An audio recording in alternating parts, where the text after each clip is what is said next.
Doctor ইউনূসকে আমাদের দেশের এই ক্রান্তি লগ্নে প্রয়োজন বলেই তাকে আনা হইছে। তিনি রাজি ছিলেন না রে ভাই।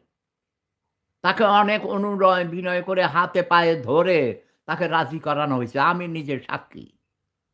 তিনি যেতে চান নাই এসব ঝামেলায়। তিনি পৃথিবীর বাংলাদেশের প্রেসিডেন্ট, প্রধানমন্ত্রী থেকে অনেক উপরের স্তরের মানুষ ভাই।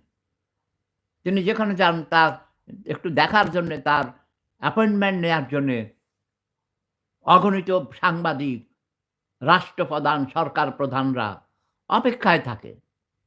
ওয়ার্ল্ড সেলিব্রিটিরা অপেক্ষায় থাকে। তার সাথে একটু হ্যান্ডশেক করার জন্যে।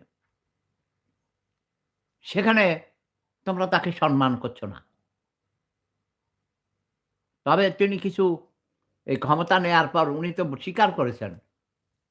উনি বলেছেন নুরুল কবিরের কাছে, বলেছে, "দেখেন ভাই, আমি তো এই ব্যাপারে আমার